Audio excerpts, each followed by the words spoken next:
peut-être certains avions, les intérieurs d'avions, mais pas pour les voitures. Le stade suivant, c'est le stade du coloris. Je vois madame qui est en train de s'en occuper. Quels sont les impératifs que crée votre emploi? C'est surtout, je pense, de rester dans une gamme harmonieuse, joyeuse, sans vulgarité. Ne pas non plus oublier de bien rapporter fidèlement les couleurs qu'on a utilisées la semaine précédente. Parce que sans ça... Je pense à vous entendre qu'en effet, le monde de Tintin est un monde où les couleurs ne crient pas. Je vous remercie. Bien, nous allons passer plus loin. Là aussi, je crois que mademoiselle s'occupe de coloris, n'est-ce pas? C'est cela. Avoir vos collaborateurs apporter tant de soins à ces dessins, on comprend fort bien que le monde de Tintin soit un monde de la minutie, mais je crois que c'est ce qu'exigent les enfants. Ah, les enfants sont extrêmement difficiles à ce sujet. En revanche, il y a des conventions qu'ils acceptent fort bien. Je pense au costume de Tintin qui n'a pas changé depuis 30 ans, et ça ne... Non, c'est exact. Ou de temps en temps, il y en a un ou l'autre qui écrit « Pourquoi ne change-t-il pas? Pourquoi ne met-il pas blue jeans ?» Enfin, voilà. Ce personnage que les enfants ont accepté, qu'ils ont fait leur, est-ce qu'ils lui écrivent? Ah oui, il y a beaucoup de courriers qui arrivent ici, d'enfants et de grandes personnes d'ailleurs, si vous voulez. Je vais vous montrer ça. Mais il faut remarquer que dans le temps, ils écrivaient souvent à Tintin, et que maintenant, de plus en plus, ils écrivent à Hergé. Avoir les timbres qui sont sur ces lettres, sur ces cartes, ce sont des envois qui viennent du monde entier. Un peu de tous les coins du monde, c'est exact, oui. Est-ce que les enfants vous demandent des conseils, ou est-ce simplement pour le plaisir de vous écrire, de leur dire leurs joies? Des conseils, non. Parfois, ils écrivent simplement pour vous dire, voilà, j'aime bien ce que vous faites, continuez. Parfois aussi, ils disent, et c'est très souvent, ça, vous avez fait une erreur dans tel album, par exemple, je ne sais pas, il y a une lettre ici. J'ai trouvé des erreurs dans les dessins. Les singes jettent des fruits en forme d'ananas qu'ils prennent à des palmiers cocotiers. Les noix de coco ont cette forme, il y a un petit dessin, et pas de feuillage. Vous avez fait des feuilles de bananier au palmier. Bon, ben voilà, des erreurs.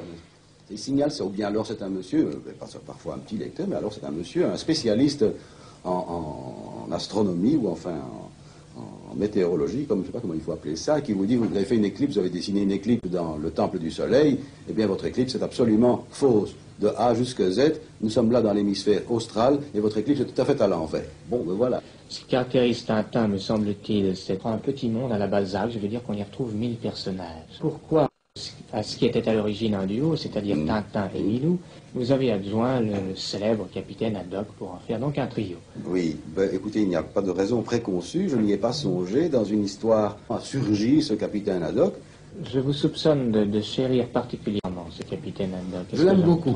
Je l'aime beaucoup. Il me paraît très sympathique, il est violent, il est spontané, il est colérique bien sûr, mais il est courageux, il a bon cœur et mauvais caractère. Millions de sabords de tonnerre de Brest, qui la porte, protozoaire, vivisectionniste, espèce de bachibouzouk des Carpates, flibustier de carnaval, fourbi de truc, faites mettre prise unique, moule à gaufre, technocrate, cyclotron, polygraphe, nyctalope, hydrocarbure, autodidacte, analphabète diplômé, Je citais le monde de Balzac tout à l'heure. Est-ce que c'est une référence, proportion gardée pour vous? Bien entendu, une belle référence. Mais il est certain que j'ai essayé de... Et c'est venu aussi très naturellement, malgré tout, que les personnages reviennent. Ils entrent, ils sortent dans l'histoire, et comme ça, quand ça se présente, on les reconnaît. Alors il y a, outre le capitaine Haddock qui apparaît donc très souvent, il y a les deux Dupont, les deux policiers, il y a la Bianca Castafiore, il y en a comme ça d'autres encore qui reviennent à intervalles réguliers ou irréguliers. C'est de la caricature en somme.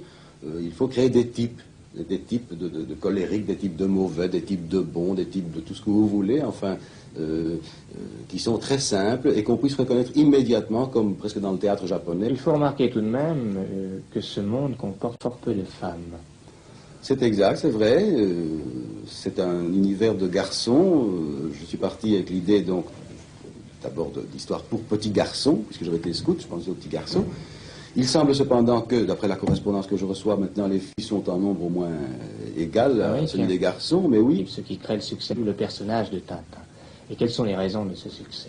Le personnage de Tintin est un personnage auquel les enfants peuvent et voudraient ressembler. Prises une par une, séparément, et même à l'intérieur de chaque histoire, chaque événement qui lui arrive, au fond, est assez plausible, est assez croyable. Il ne marche pas en l'air, il ne fait pas des choses vraiment incroyables. Et chaque enfant, j'ai l'impression qu'il voudrait ressembler à Tintin. Ils peuvent s'identifier à Tintin. Voilà, je crois, une des raisons peut-être la plus importante du succès de Tintin. Vous avez su créer un personnage qui certes a maintenant une audience internationale, mais qui a des traits typiquement belges. Il est inévitable que, étant belge, étant bruxellois, bien sûr, mais c'est surtout alors...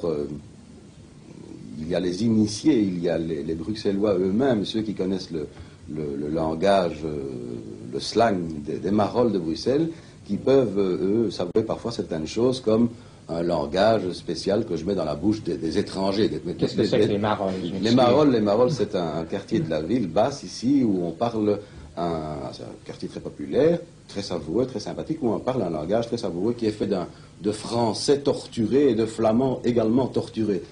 Et dernièrement, dans la Times, il y avait tout un article sur Tintin, et la devise de la Sildavie est là-dessus, elle se dit « Et Benec, et Blavec », écrit d'une façon très, très étrangère, très sildave, et ça peut simplement dire « J'y suis, j'y reste » en langage bruxellois. Mais d'ailleurs, d'autres journaux sérieux ont été jusqu'à dire que le langage du capitaine Haddock, notamment, était un langage homérique. Alors, vous voyez que vous avez vos lettres de noblesse. Hergé, voilà donc fait le tour de votre empire. Nous allons donc vous quitter. Mais je pense que quant à vous, vous aurez une manière, un langage beaucoup plus imagé pour nous dire bonsoir. Eh bien, je vais vous dessiner le petit Tintin et le petit Milou.